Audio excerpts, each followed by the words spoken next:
Good morning, sports fans. Here in the cheap seats, Josh Komnick along with the furniture guy, Jake Johnston, and we are at Jake's today. Jakes. What's going on, guys? Oh, not much. December 17th, 2011. The last cheap seats show here in 2011 actually will take a couple weeks off. Jake. Hiatus. Yeah, 2 Saturdays off in a row. Next Saturday we will be off, and then the following Saturday off for New Year's Eve after we get back from Collinsville. Of course, WLCN 96.3.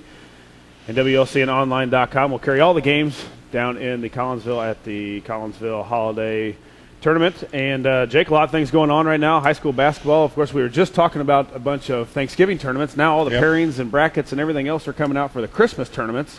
So we've got that. One stumbles right into the next, doesn't it? Bowl season is ahead.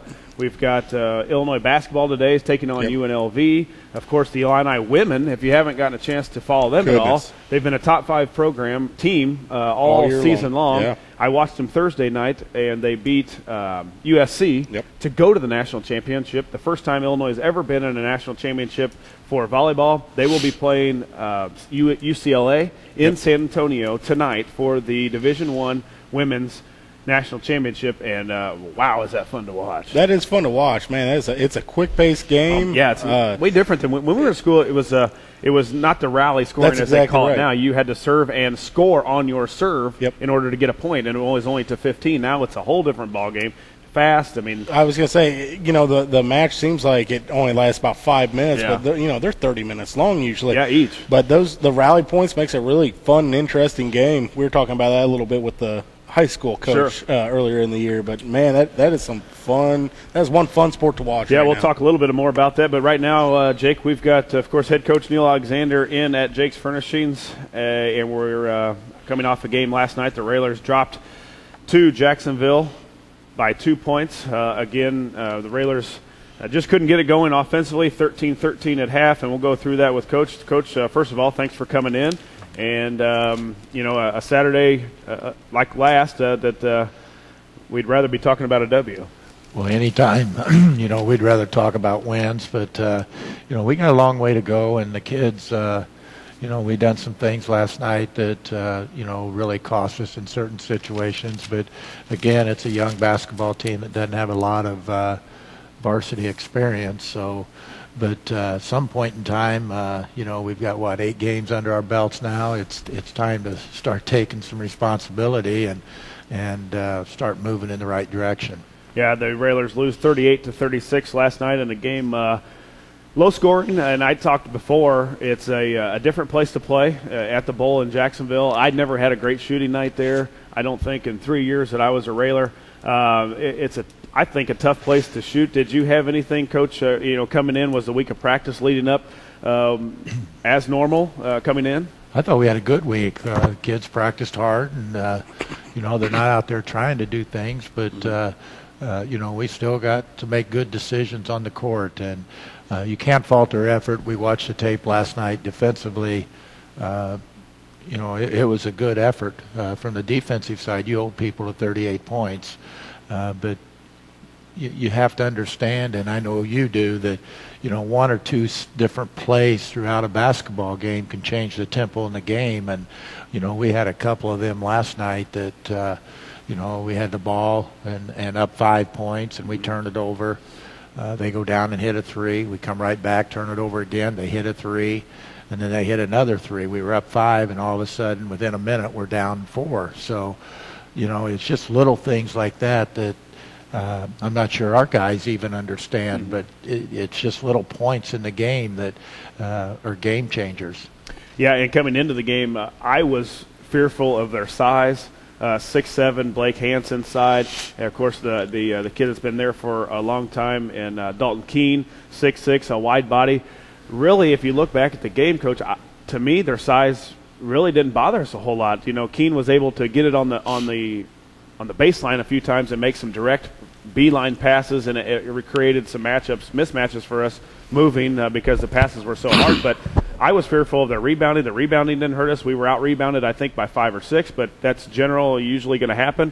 It was just, like you said, some timely shots that they hit, and they got some easy baskets in the fourth quarter because whatever it be, lack of responsibility getting to where we're supposed to be. Well, and when we had to extend our defense when we got down, and that opens up a lot of things. But it's just, we were talking off the air that, our defense is not forcing and getting us some easy scores, and you need to get a few easy scores here and there, and we're just not finding the time or being in a position.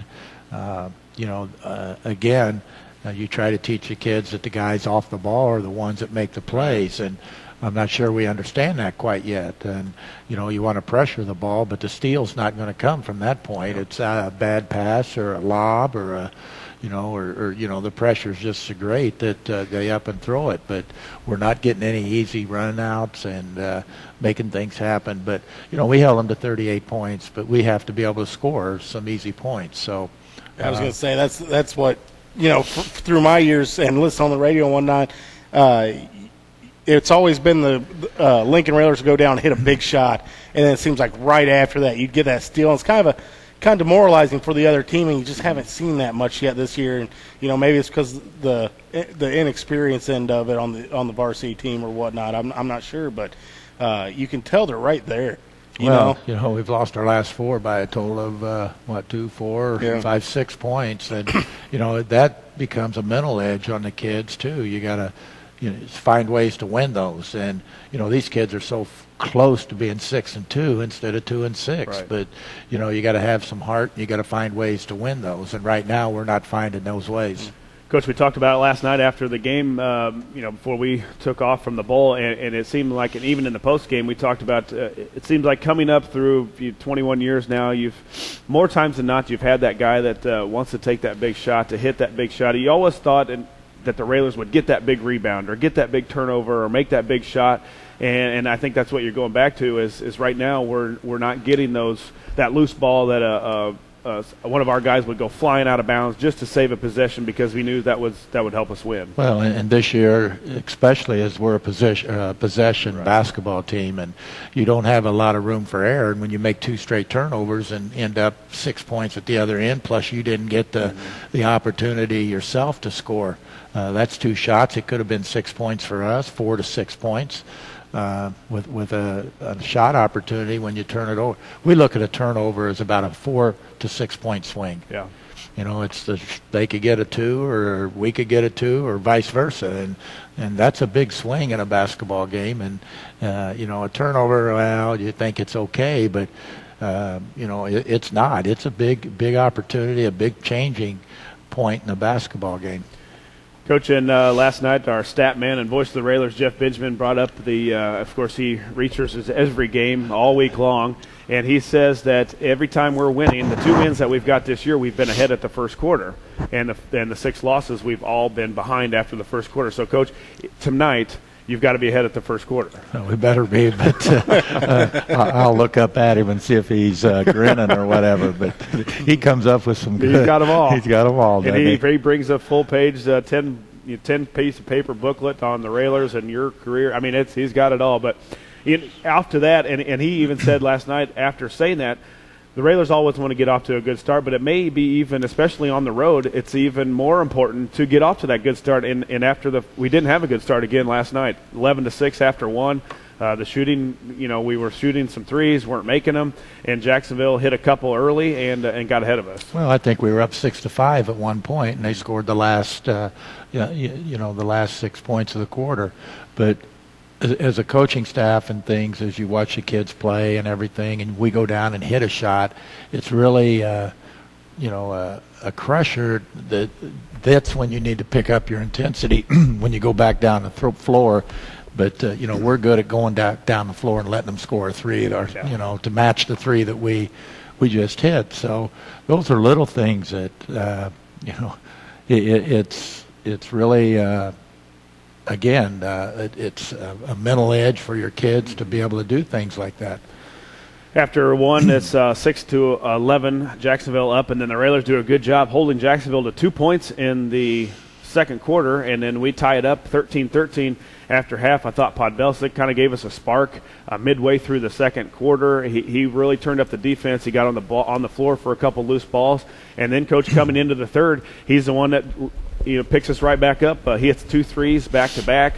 We're rolling a little bit. Gessner comes down and we hit a 3. But it seemed like really in the second half, you talk about that, Coach, where we hit a couple shots and we need to buckle down and really open this game up, and Jacksonville always had an answer for us. Yeah, and, that's really hard on your defense when you do things like that. But I thought Will had a great game last night. He was probably the most consistent player we had on the floor, and he's shooting the ball really well now, and it's just taking him a little extra time to get into it, and but his shot's looking good, and and he's got a little bit of quickness. Mm-hmm. And he's got a little bit of fire. He was definitely on defense the most active guy we had last night. Oh, no doubt. But he should use his quickness, mm-hmm. and but he's shooting the ball really well, and right now we really need that. Yeah, Coach, we're going to take a quick commercial break. We'll be back here from Jake's Furnishings. You're listening to 96.3 FM and WLCN.online.com. Jake's Furnishings music. Oh, my goodness. Hey, we're out here at Jake's Furnishings, located at 1100 Woodlawn Road in Lincoln. Open 7 days a week. Phone Jake at 735-1212 or go online to jakesfurnishings.com. Josh Komnick, along with the furniture guy, Jake Johnston, and head Railer coach Neil Alexander. The Railers fall last night to the Jacksonville Crimsons, 38-36. The Railers dropped to 2-6, 0-2 in the Central State 9. Coach, are they calling it 8 or 9? 8. 8 still? Still call it 8. Kind of like the Big Ten. Yeah. Okay. All right. I've been calling it 9 in the last few broadcasts. So. What we got next? We got a big game coming up tonight, don't we? Yeah. Taylorville, Coach, comes back in. Taylorville was lost again, 0-8 now, 0-3 in the Central State 8. They lost to Lanphier, who Lanphier's looks to be far and above anybody else in the Central State 8. They're now 8-0, 3-0 in the conference. And Taylorville comes to town. Coach, before we get into the game, a little bit different of a start for normal Railer games, Railer fans. Let us know what, the time change. Well, the administration in the Central State 8, I think this is the second year of it, voted that Saturday games, they'll start at 5 o'clock and play the sophomores at 5, and the varsity will start at 6:30 to allow people to get home a little bit earlier on Saturday night. So do you like that? We'll find out tonight. This is the first time we've had a 5 o'clock game here. We did play a couple on the road last year, and it's only Saturday night. So it's kind of hard on our schedule because we're only playing the Central State 8 games at the required 5 o'clock start, but our non-conference schedule, we stayed with the 6 and 7:30 start. So we're going to compare them and see, and then evaluate and see if it's better to play them all at 5 o'clock on Saturday night, and go from there. See if our fans like it. Yeah, I don't think I like it. I was a regimen guy. I ate at the same time every night. I did the same thing every time when I got home from school, whether it be on a Friday or a Saturday. I just had that planned out, and I'm not. Well, see, our administrators don't do that. Yeah. Suck it up, Sally. Come on. Well, I'm just saying it's Saturday night. What else do you? I mean, your high school basketball. What else you got to do? You're not going to go out and do anything else. No, because that doesn't happen in these areas. Right. That's right. But Coach, Taylorville comes to town. As we talked earlier on the post game last night, they are improved. Of course, they have not been very successful in the last few years. You think they're getting better. They have some talent back from last year, some kids back that have had experience. What's the Tornadoes going to bring to town tonight? Well, they are young. They start, I think, 2 or 3 sophomores, and they do have a good group of freshmen and 8th graders. They're a year, maybe 2 away, but, things are starting to improve down there, and I just hope they give Coach Norville a chance. That he's working, spending the time there, and they're going to play. They're disciplined. They're well coached, even though they don't have wins. And it's not all about wins and losses. It's how your kids play, and they'll be prepared. And they're capable, especially when you're playing a team like I think our confidence is very fragile, and. It's not a good situation for us tonight, but hopefully it's something that we can work through, and maybe we need it, and hopefully we can come out of this game with a little different perspective going into the tournament. Yeah, I think it could be a bad part as far as the losing streak that we're on, or it could be a good one. Hey, we've got a team that we feel confident about. We can come in, we play loose, we're back at home. Remember, we're last 2 games have been on the road, and we haven't. Of course, those were our first 2 road games, so it's a little bit different for some guys that haven't had the experience of battling the road woes. I don't care who you play. We hadn't played Lanphier, but we were still playing teams on the road, and it, as you know, is a little bit different. But Taylorville goes 0 of 8 from 3 last night. Of course, they'll go 6 of 8 tonight from 3-point land against Lanphier, and they turned the ball over 34 times against Lanphier. Now, Lanphier is a little bit different than us as far as their athleticism, their quickness, but Coach, what we've talked about it before, and it's always been where we've been a 2-to-1 turnover ratio team. We, if it'd be 100 to the opponent, we'd have 50, and right now we're really close. I'm talking 3 to 5 turnovers apart. Something there at the Railer defense has got to change. Yeah, we've got to force more turnovers, but we've also turned it over more than what we normally do. We only had 9 last night, but, the type of game that was played last night, you probably shouldn't have had more than 1 a quarter. Yeah. So you should have had 4, 5 turnovers, and, we had 9, and again, the crucial ones that led to their spurts that they had. So they're so crucial and valuable, and again, right now we're playing a lot of possession basketball. There's not a lot of possessions. I think we had they only shot the ball 24 times last night, many times, and I think we shot it 26 from 3, 30, about 38, 39 times. So we had a lot more attempts than they did, and but you go back to the 2 or 3 that we turned it over that we didn't get attempts, and that could have been the difference in the game. Coach, I think you put it perfectly. This is a possession-based team. Every possession counts. When we're not turning the basketball over, do you throw anything different in there for the offense? Do you try and put in a transition where get the guys moving a little bit if we don't turn it over? I'm just thinking of some ways we can get some. We've got to try and find a way to get easy baskets. This team is 26 threes last night is a lot for any team, and especially when we don't have the consistent shooters that you've had in the past. Where we've got to try and find some ways not only get to the free throw line. We were 5.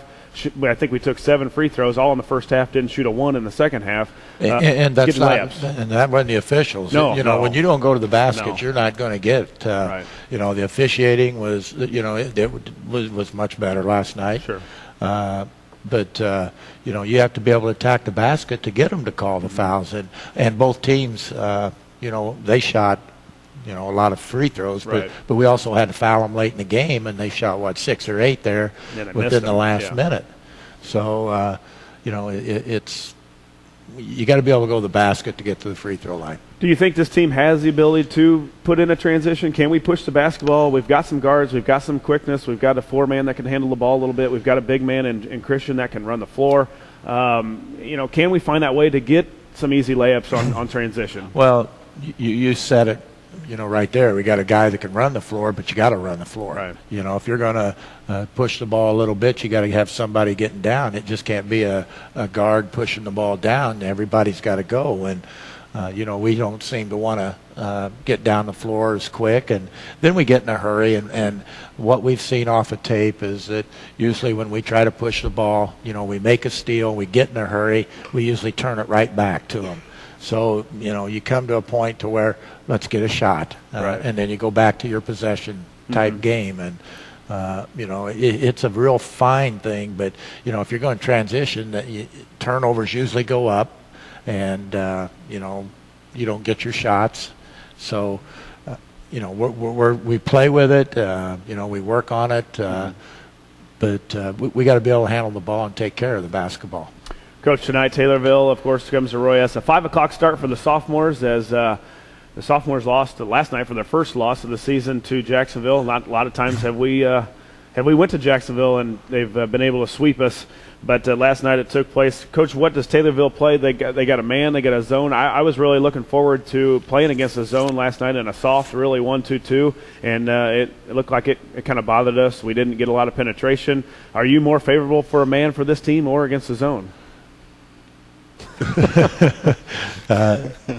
Right now we're working for both of them because people, when they look at us, I think some of them, just like the Rochester game, they played all 1-3-1. the first part of the year, and then they come to us and they play all man. So I think people are looking at us and saying, can we match up, play man on man? So we're just preparing for both. I'm sure we're going to see man-to-man tonight. That's what Taylorville's played and everything that we've seen and watched. I think we've seen them 3 different times. So, but they played all man.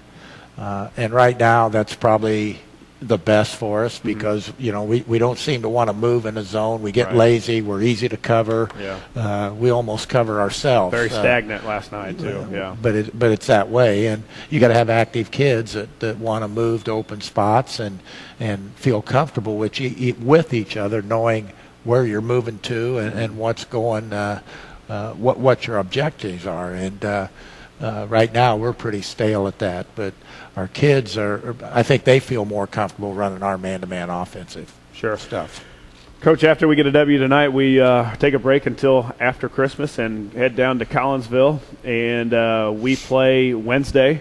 The first night of it's a Wednesday, Thursday, Friday. I think 28th, 29th, 30th. Is that right? Correct. And 1 o'clock against Belleville East, who I've done a little research on. Belleville East has a junior that's signed at the University of Illinois. I guess as a junior you only give a verbal commitment, but has not signed on the dotted line yet. But we didn't get a top 4 seed, something that we are used to, and we kind of go to now of where they just throw you in. Am I correct on where they kind of think you'll fit or pull it out of a hat, or how did we pick Belleville East, maybe the 5th best team there? Well, we couldn't complain about what we got down there.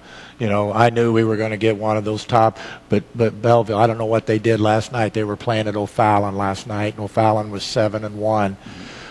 So I'm guessing they're probably 3-5 now. But they're very good. We saw them play Tuesday night. The Hill kid had about 30. Yeah. They've got a nice 6'5" shooter on the perimeter. They're not overly big. Hill's a 6'5". Goodwin is the shooter that they have. He's 6'5", and they've got some quickness to go along with it. But they got a lot of length. They got long, lengthy kids that are 6'2", 6'3" type athletes. So. If you can keep a couple of them under wraps, and they also have another shooter out there, but it's a 1 o'clock game, so we'll go down early in the morning and hopefully be ready to play. East St. Louis gets the number 1 seed in Collinsville. I believe Quincy the number 2, or was it Collinsville? I don't think Quincy got one. I think McClure North. McClure North was 4. Yeah. Collinsville might have been 2. Mm-hmm. East St. Louis was 1, and maybe Quincy was 3. Quincy was in there. Quincy was in there. So you got the top 4 there, and of course that goes on 28th, 29th, and 30th. And if you just want to keep winning, that's a tournament we've done well in the past, and a good weekend for Railer fans couple days for Railer fans to head down and enjoy the St. Louis area and a lot of good basketball, a lot of good teams. Yeah, it's a lot of fun down there, and that's why we go down there. It's a great area, short distance to travel to do things, and we play at 1 o'clock, so we'll be done at 2:30, so people have time on Wednesday to do something. Yeah. And I'm not even sure what time. I think if you lose, it's 10:30. If you win, it's 2:30. Pretty game. Close, so afternoon. Something like that. So. We do have opportunities to do some different things. So hopefully it'll be a good Christmas for us. Yeah, Coach, and before we let you go, you've had a lot of support in the community through your 21 years here on great winning teams. The fans have been out there, and I think now maybe as ever we need a big contingency tonight to get the Railers. It always helps. I remember when I play and you look up and there's a ton of people there and they're going crazy, and I think more than ever when you have been 8-0. Rather than now 2-6, you need the Railer Nation. Well, no doubt, we need help from our fans, and they'll be there. And but our kids, they're not feeling too good about themselves. Sure. So hopefully, we can give them a good present tonight and have the support that we always have and help us. It's easy to play at Lincoln. We have the support, and it's hard for kids to understand that. You take a look at kids that move on and play, Division III, that they go into a gym then, and you got, 200 or 300 people, maybe. Junior college, so maybe have 50. It's a whole different situations, and our kids have got to understand how special this place is. Yeah, Coach. Well, thanks for coming in, Coach, and good luck again. Again, that 5 o'clock start for the sophomores, 6:30 for the varsity roughly, and hopefully we come away with the sweep tonight. Well, we're going to work at it, and then the last thing I'd like to say is Merry Christmas to all our Railer fans, and hopefully we'll see you here in the next couple of weeks helping our guys out. Yep, Coach, we'll see you tonight. And, again, thanks for head coach Neil Alexander coming in, and wish your family a Merry Christmas also. Thank you. We'll be back here at Jake's Furnishings during the Cheap Seats, WLCN 96.3 FM and WLCNonline.com.